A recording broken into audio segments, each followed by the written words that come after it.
Hey Artnerds, today we are doing a pre-field test for the Chameleon Markers and the Chameleon color tops. I'm going to give myself a little bit of experience, a little bit of practice playing with these markers before we dived into our full field test.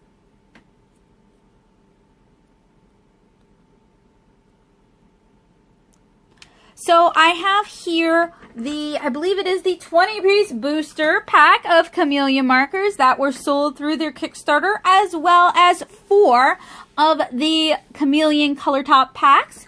We have floral, cool, warm, nature, and then 3 kind of extra tops that came in with, I want to say, a scrawler box.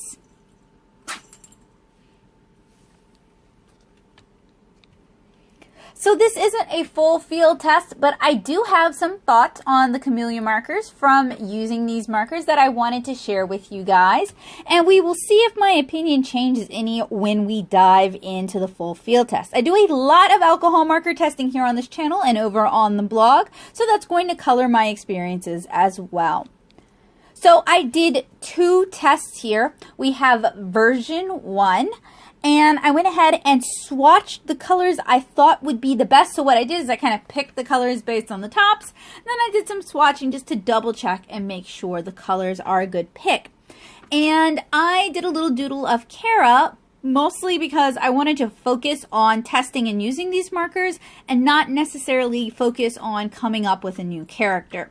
So I went with the old, the familiar, and the easy. And this was done, I sketched it in a Strathmore 300 series Bristol sketchbook. This is what I use for a lot of my marker tests. And I penciled it with a pink Pilot Color Eno. And I have tutorials on this channel where I demonstrate how to do the lineless alcohol marker style, which is what we have here. And yes, I know you can see my head peeking into the shot.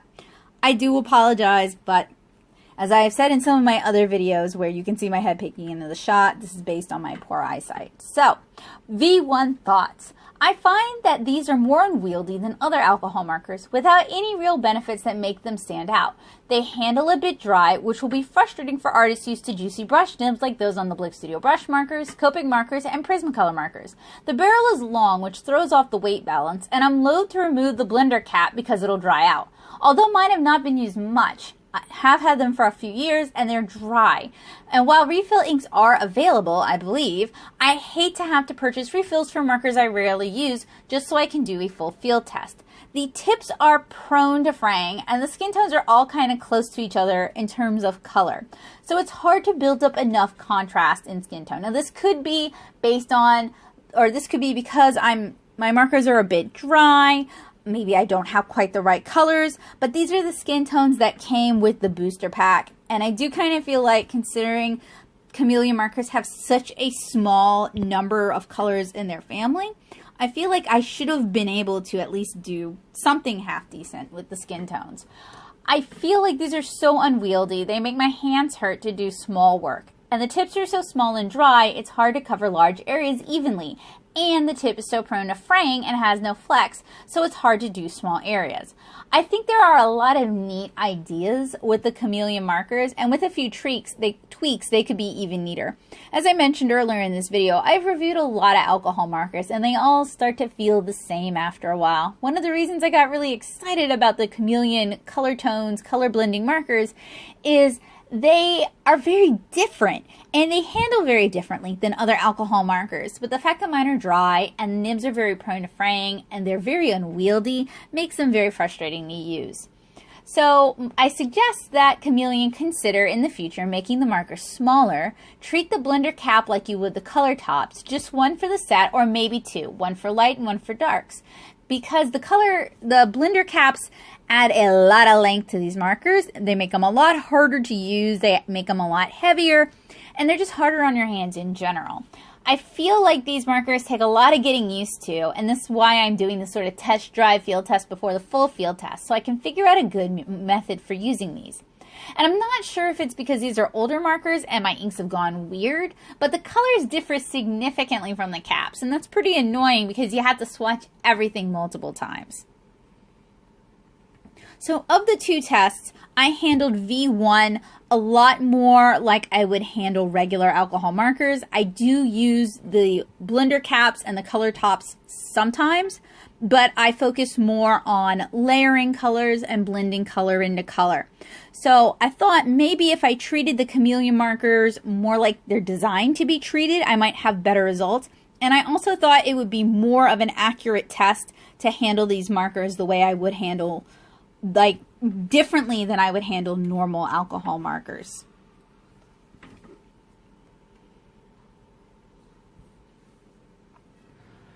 And I did use the color tops somewhat, but honestly, even though I have 23 color tops, there weren't really enough color tops for me to do the sort of transitions, the sort of blends that I wanted to do.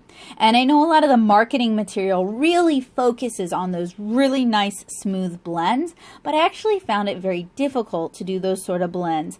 When you're coloring small areas, when you're trying to do tight fills, it's very difficult to do a really nice, consistent gradient blend.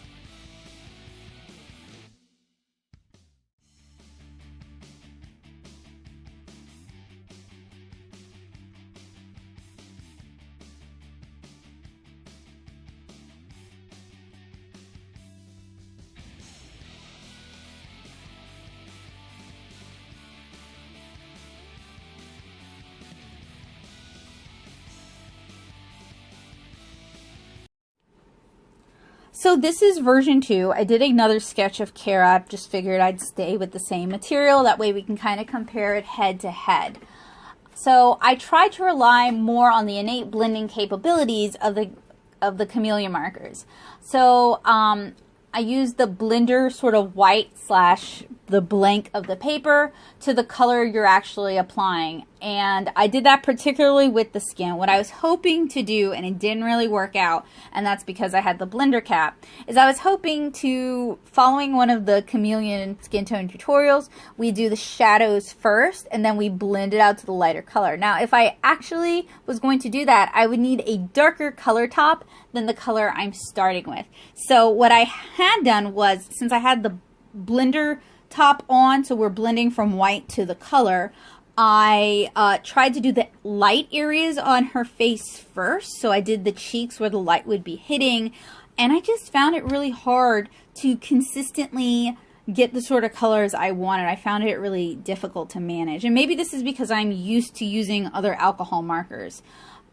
So I'm not used to thinking about Chameleon markers the way maybe they're designed to be used. But I also feel like it should be a little bit easier for someone who knows how to use alcohol markers to figure out how to use these.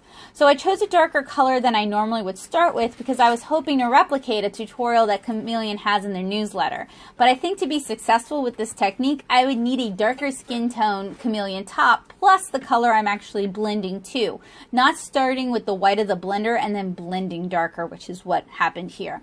I find these markers to be really fussy, with a lot of small fiddly parts to juggle while you're trying to apply color quickly. You have the actual cap, the marker, then you have the blender cap, then you have to apply the blender cartridge, I guess we could call it, to your marker. It's just a lot of small pieces, parts. And I mean, are smooth transitions really this important? I can accomplish smooth transitions with my Copics smoother than what I can do with these. So it's really not that hard to do smooth transitions with existing alcohol markers. And if I haven't said it before, I'm going to say it again. I really hate their brush nibs. They're advertised as being Japanese brush nibs, but they fray extremely easily and they don't have any give. So they're basically blown out by the time you're coloring whatever you're coloring. Like by the time I got to the second Kara head, a lot of my tips were already frayed. And this is with very light application on a very smooth paper with very little pressure. They should not fray that easily. Now, Chameleon does include additional tops, but you're going to blow, it's like 5 additional brushes. You're going to blow through that very quickly, especially if you have the full color set. So I really did not like the second method, or rather I didn't like the results of the second method.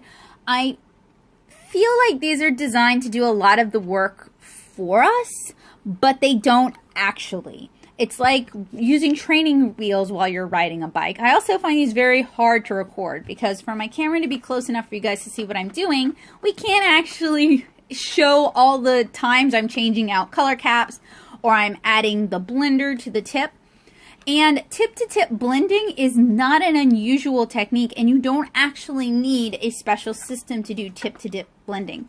If you guys are interested, I can do a tutorial where I demonstrate a few different ways you can use other brands of alcohol markers to do tip-to-tip blending or pick up color from other surfaces to do smooth gradients. Just let me know in the comments below.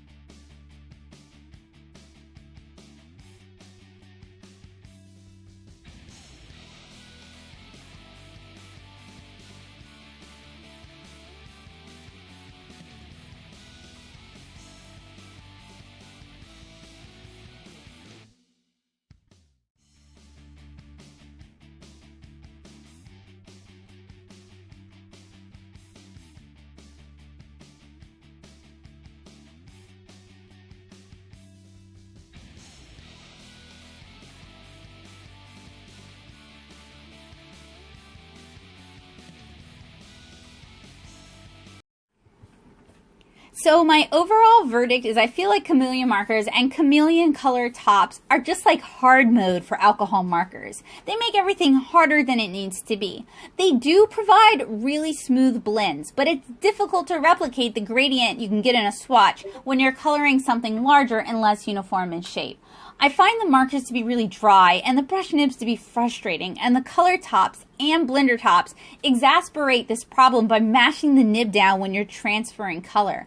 I think the official field test is going to be a real challenge for me, and I'm glad I did this prep work now because at least I'm prepared with some strategies on how to address the issues these markers can pose. I don't feel like these markers are really able to give me anything more or different than what I can get with other alcohol markers on the market, but we will see if I don't revise that opinion when we do the field test. So thank you guys so much for hanging out with me, hearing me gripe, hearing me struggle a little bit. I hope it was useful, helpful, and informative for you guys, and I hope you guys are going to look forward to the field test for these markers, hopefully coming up in the near future.